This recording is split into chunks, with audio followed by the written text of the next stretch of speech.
This is The Right Approach. I'm JW Judge, and with me is my co-host Barbara Hinsky. This is a podcast for writers to learn more about the craft and business of writing as we explore a new topic every week. Our guest today is donalee Moulton, who is a writer and an editor. She's here today to talk with us about the value that editors bring to the writing and publishing process. So welcome to The Right Approach. Thank you for having me. All right. On a very personal level, I feel like this is a really timely conversation. Longtime listeners or regular listeners will know that I also have a law practice. And in a few minutes ago, I crossed the 10,000 word mark for a Supreme Court brief, Alabama Supreme Court brief that I am working on and have to turn in, and will, after I finish this first draft, we'll spend very much time crafting and editing and, cleaning up everything. And that'll take, maybe not quite as much time, but a bunch for sure.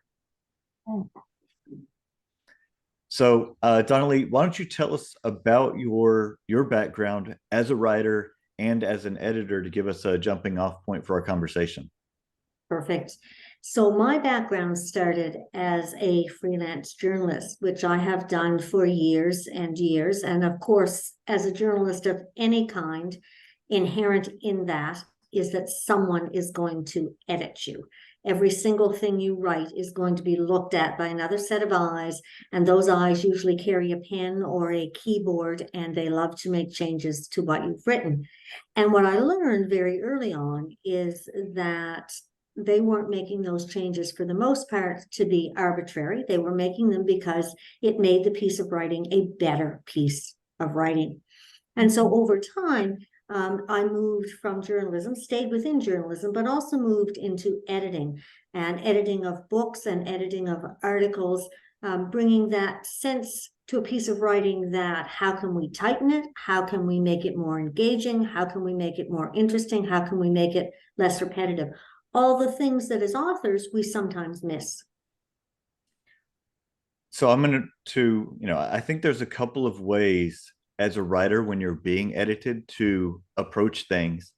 And or maybe there's more than this, but from the way I see it, you can either say, well, I'm just going to write the way I write because I know that there's somebody coming after me to clean it up. Or alternatively, you can look at and learn from the edits that you get back and say, okay, I need to incorporate these things into my writing, as I go or as I self-edit, so that the next time around, whoever that editor is, they can focus on different things. And ultimately, particularly as we're writing either novels or nonfiction books, though that editing isn't as much surface level, but can more quickly get to the deeper things. Yeah. I think there's a number of important points in that statement. Fundamentally, editors come into the process after a piece of writing has been accepted, whether it's a book, whether it's an article, whether it's a legal brief that you're ready to move forward with.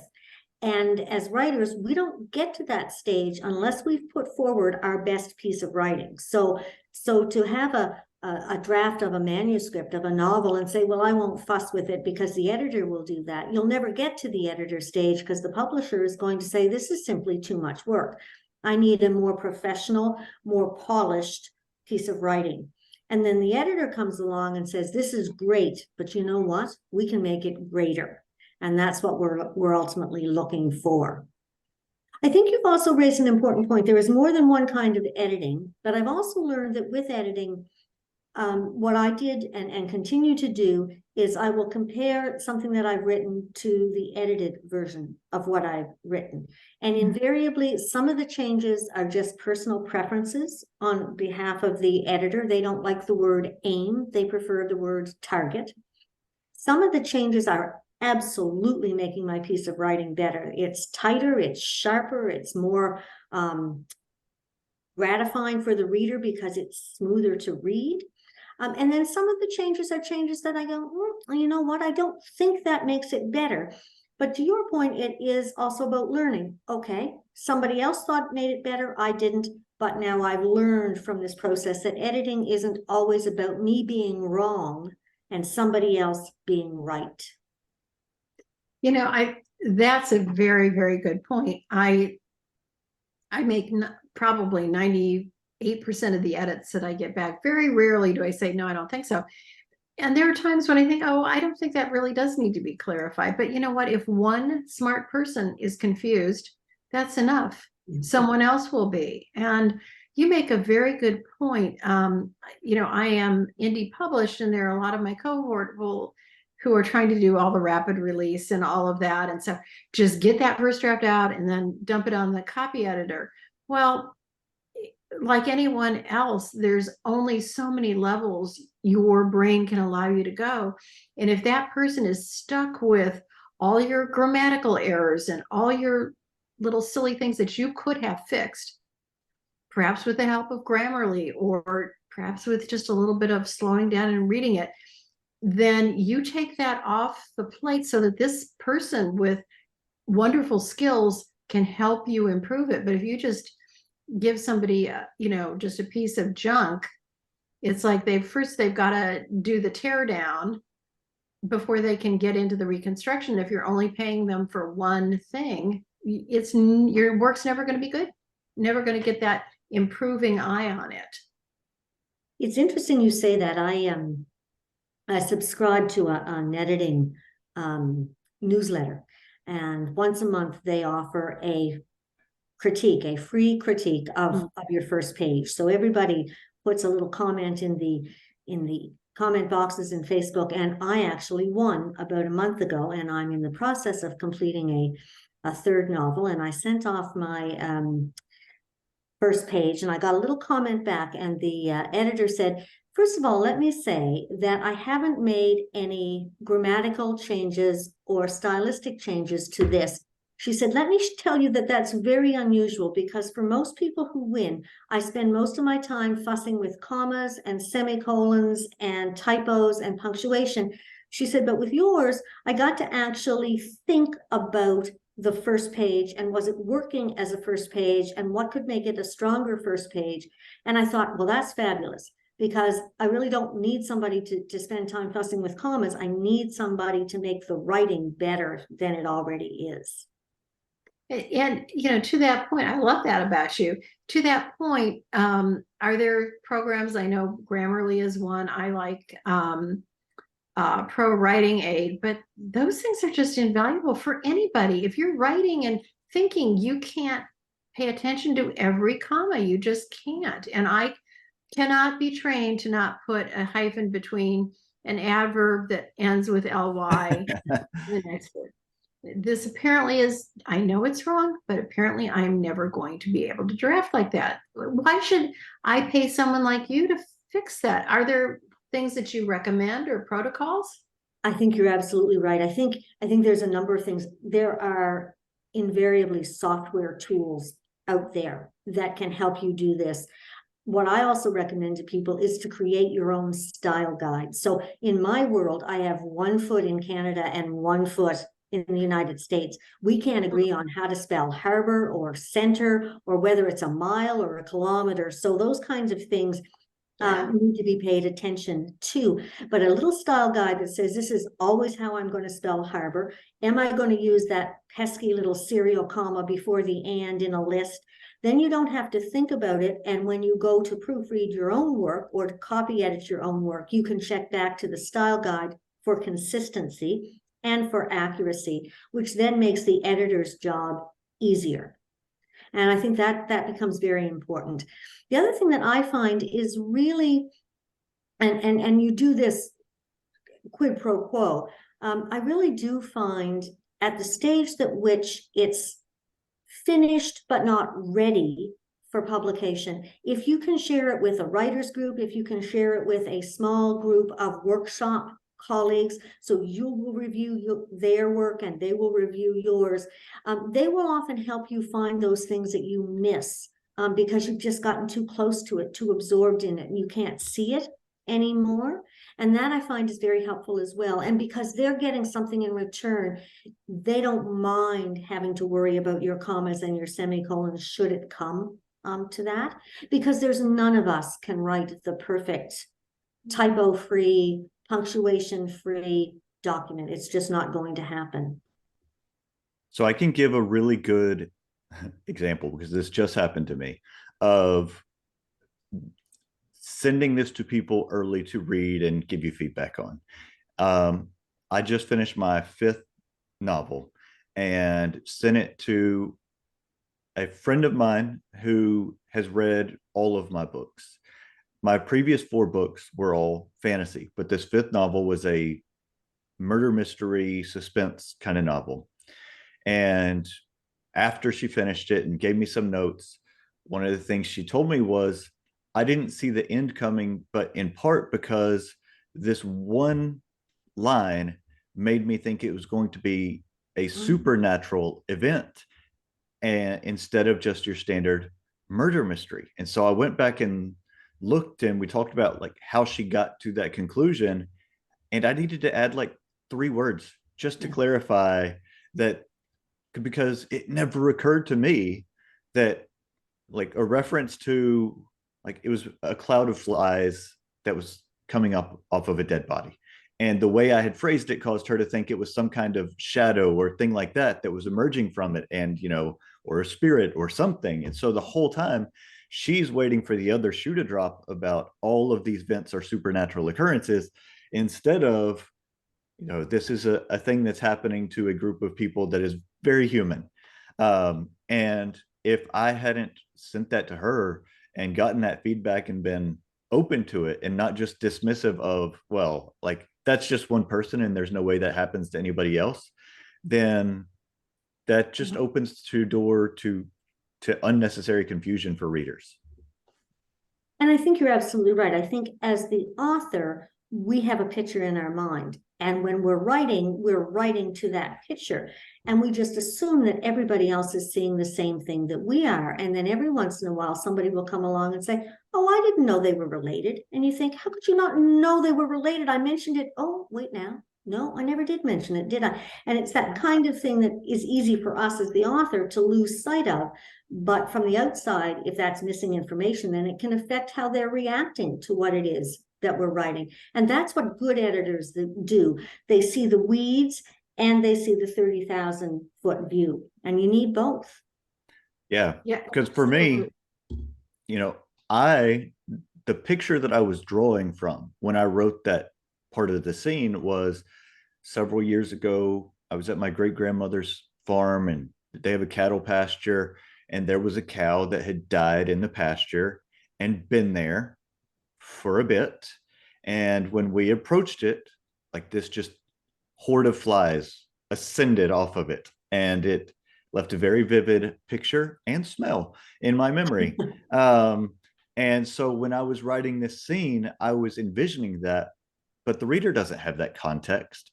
And so I needed to add specificity that wasn't there. So I think that's perfect. And Barb, I just jumped in all over you there while you were about to say something. No, but no, I think that's exactly right. The last thing any of us want is for a reader to stub their toe and stumble in the story, because a lot of times when they get up, they close the book and go on to the next. Nobody has the patience of a gnat anymore. So we just have to realize that as writers, you have got to be very tight on that. One of the areas I find it particularly helpful, because in my books, I find that there's, not consciously, but somehow this has become part of the writing, is that it can be quite funny. And I remember I was going to do a book reading, and I was reading a section, and I thought, I'll end here because that's a really funny line to end on. And I work with Cheryl in the office, who does my proofreading for me. And I stopped there, and she said, yeah, no, that's good. I said, good. I said, it's funny. I said, they're going to break out laughing at that. She said, no, they're not. It's not that funny, right? I was like, okay, well, clearly we're friends. but it's to me, because I could see these two people engaged in this conversation. I could hear the tone of voice with which this line was delivered. I could see the wife sniffing the husband. I thought it was just hilarious. Nope, she said no. And so humor is one of those things where you don't know when it's words on a page how it's going to be interpreted by somebody else. And editors can help with that in terms of either making it so that it gets the zing that you want, or telling you that it fails for whatever reason. Well, what a good point you make. And if you're writing a murder mystery and you know who done it, and you've got red herrings along the way, there is a limit to how objective you can be as to whether you've given enough, you've given it away, you've done the audience, your readers, a disservice because you really didn't provide, you got to give them enough clues so they say, oh, I should have seen that. Well, boy, that is hard to get all of that. I would say impossible to get all of that really finely tuned unless you have an independent professional. And I want to emphasize professional. I think it's fine to have critique groups and writers groups and all of that. But for real editing and real proofreading, it is not your next door neighbor who is a retired librarian or a retired English teacher. Editing is a profession and a skill, and it takes training, and they deserve to be paid what they are paid for that. And you need to do that. And that's a respectable thing. There's no short circuit around this, in my view. If you don't, doesn't matter what your marketing is, how good your cover is, if the book stinks, you've got a not winner. One of the things that I do with authors is I will edit, say, the first 2 pages, and I will give a very detailed explanation for every change, so that it's not me just being arbitrary. I'm not removing this word and replacing it with another, or I'm not suggesting that this paragraph be deleted altogether just because I didn't like it. There are logics to this, and there are flow to this. And so I give them that kind of detailed analysis on the first few pages so that they understand that this is about better writing, and it is about a profession and not just somebody, whether they like or don't like something, but whether understand what works in a piece of writing. And then when they understand that, you can move forward with editing the rest of the manuscript much more quickly. So what kind of editing do you do? Which of the tranches do you do? And on what genres do you like to work? Look, I tell you, I've done most of it in nonfiction, moving more and more into fiction. And I do all 3 levels. I do the substantive developmental, which is that high level view of how close are you to being ready to polish this up. Yeah. The copy editing, which says, okay, we've got the nuts and bolts here, but now we need to put the framework around it so that it shines. And then the proofreading, which is really the final step. For most of the people that I work with, they come in at the 2nd or 3rd, the copy editing or the proofreading, because 1, that's how they see editing. And 2, they've already gone so far through the book that I think for many, they're not emotionally ready for somebody to come along and say, no, you're going to have to get rid of that character because they're just not working. Yeah. Yeah. But don't you think everybody needs some sort of developmental feedback? I do. And you both raised this point earlier. I think there's kind of 2 kinds of writers. There's the fussers and then there's the finishers. And the fussers are going back 15 times to edit that. I had a friend who loves a particular poet, and she said that she read somewhere that poet edits on average a poem 47 times. I said, the poem is 12 lines. What are you editing 47 times, right? Like, let it go. On the other hand, and I think you raised this, Barbara, there's a real, oh my God, my book is finished. Now I've got to get it published because Steven Spielberg is going to want to make a movie about it, right? And so we push it out the door before it's ready. And mentally, I think we're a little tired. We're a little excited. And so we want it to get out there into the world. But it's premature. It's not, the baby isn't a full term yet. And that's what we have to do, is we have to take it those next few months. And sometimes that's what it is. It's saying to people, you're going to have to wait a bit because it's not there yet. I So one, personally write with my developmental editor. I write with her as my writing coach. Oh, fabulous. And people say, oh, I can't afford that. Well, I can't afford not to do it. It is such an efficient process. I've been working with her for 10 years. And so we've got it. And she already knows all my series and she knows the characters. She has, the style sheets, which you're absolutely right. Everyone has to have one. You think, well, I wrote it, I'm going to remember it. Yeah. Pro tip, you will not. You won't even remember your characters. You won't remember names of their spouses and their dogs. It doesn't happen. So get that style sheet done. So by the time I'm done working with the first draft with her, it's really developmental edited. And she is very brutal. It's like, yeah, you started this in the wrong place. Okay, dry my little sad tears and start again. But I would have it no other way. Would you work with someone like that? Do you? Oh, yes, absolutely. And I'll tell you, I think you raise a good point as well, which is that as editors and authors work together over time, they get to know one another very well. So they know what you're capable of. They know where you've just phoned something in. They know where you could go deeper if you were pushed a little. And so that becomes an important part of that relationship as well. And I think there's very good value in that. To have that kind of connection with somebody else who's that familiar with you and your writing, but they bring that language expertise to it as well. so I know you mentioned that, you'll do those first 2 pages and be really intensive about it. How do you make sure to approach authors with it in a way, and this is going back to something you mentioned very early on in the conversation, that they understand that this isn't adversarial. We are working toward the same end. So what, on your end, what communication goes into it with the author so that they understand, we want to improve this. Here are things that we can do, as opposed to it being, you know, adversarial. And I think that inherent in that question is this real need for authors to, one, understand the role of an editor and appreciate that role. In fact, welcome it, embrace it if you can. But there's also a need for us as writers to develop that second skin, that recognition that what we write is going to get changed. It's going to get changed for the better. Everybody's going to benefit when that happens. But when somebody starts to take the red pen, the metaphorical red pen to my work, it's not because I'm a miserable human being who doesn't deserve to exist. It's not because my writing is the worst writing in the world and I may as well just stop now. It's because this is the process.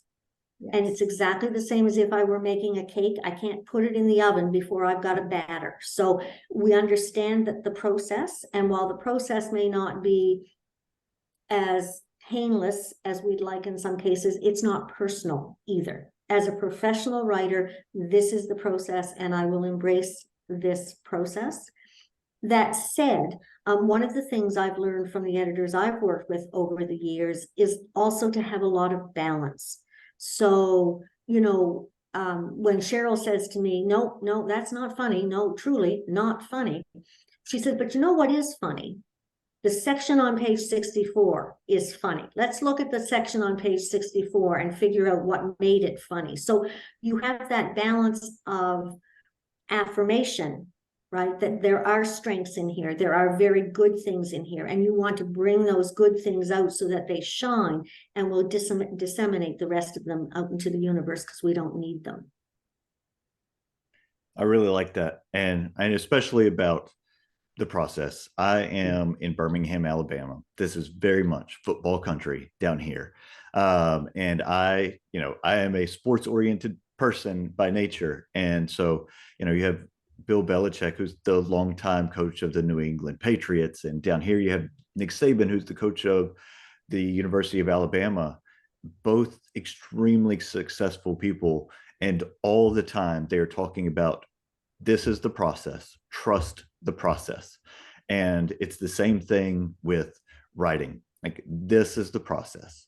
And when you're a new writer, you're trying to develop what your processes are. And when you're an experienced writer, I think you have to tell yourself, I can't skip steps in the process just because I know what I'm doing now, or I have done it. And so now it's not necessary, because that's going to lead you to different mistakes than the ones you made when you were new, but mistakes all the less, because there is a process. And just because it becomes familiar doesn't mean it's not necessary. And so I really like what you were saying there about the process. You know, And yeah, go ahead. Go ahead. I was Sorry. just to say, I think for many of us, because we are writers and we care about the quality of the work that we are producing, when an editor comes back with suggested changes and we make those changes and we look as objectively as we can at the revised piece of writing, there is something in our hearts that says, damn it, this is better. Yeah, yeah, truly, truly better. And I think we all know, can point to some examples of very commercially successful novelists. And their later works are just dreadful. They're just dreadful. It's like they're phoning them in, but they're selling them by the bucket load. So more power to them. Who am I to say? But I want my work, I want people to say, oh, she gets better and better. Yeah. Not like, oh, this thing is getting sadder and sadder, but I'm going to hang in with the series because I've read all the others. So you kind of have to decide what you want there. And I think you have to accept that to get that level of quality, there is a price to pay. And the price is that you, one, are unlikely to be able to do it in 3 weeks or a month. The editor needs some time in there. You need to think about those changes. But you also need to open yourself up to those other eyes and to the fact that those other eyes will bring value to your piece of writing. And so you won't be able to phone it in because somebody else is challenging you on that. Yeah, and I think that's a hard thing, particularly with success, is continuing to be receptive to being challenged. I think too, and I'm not sure about this because I don't have 30 or 40 books behind me, but I know as a freelance journalist, writing for the same publications over and over again, and I did a lot in the accounting field, and there would be times where I think, oh dear Lord, not one more story on money laundering, like, oh, please save me. So I think there might be a tiredness that creeps in there. I have a good friend who's an avid Sherlock Holmes fan and has studied the stories, not just read them. And that's the sense with Arthur Conan Doyle, that he just got tired of Sherlock and being defined by Sherlock and didn't know what in heaven's name left to do with Sherlock. So he killed him. Fans would not let him stay dead. So he was brought back. But I do think that there might be that fatigue that sets in, and you need to be aware of that, because then we need to mix something up. But I think that a good editor will help you there. They will say, this sounds tired. This sounds like book number 16, right? Yeah. I mean, I think you're pointing out the problem that many people with a Harlequin contract have. Yeah, they work so hard, but nobody can churn out 75,000 words a month. Nobody. Not, I wouldn't think, and maintain that true love of the craft, because I think for authors, there is joy in writing, and editors shouldn't be taking away from that joy. They should be adding to that joy. And when it becomes a treadmill and you can't get off the treadmill, I'm not sure that the joy will be there. Yeah, I don't think it is. I really like that last statement about editors adding to the joy that is a part of the craft of writing. And I think that that's a great place for us to leave this conversation. But before we do that, I want to make sure people know where, if they want to engage your editing services, that they can do that. If they want to read the books that you've written, where they can do that. So if you'll let us know that. I will indeed. Look, the easiest place is my website. Everything you need about me and to contact me and to look at my books will be there, which is donaleemoulton.com. So DONALEE, because my mother had to spell it differently. So DONALEEMOULTON.com. All right. Thank you so much for your time. I really just enjoyed this conversation. Look, thank you for having me. Thank you.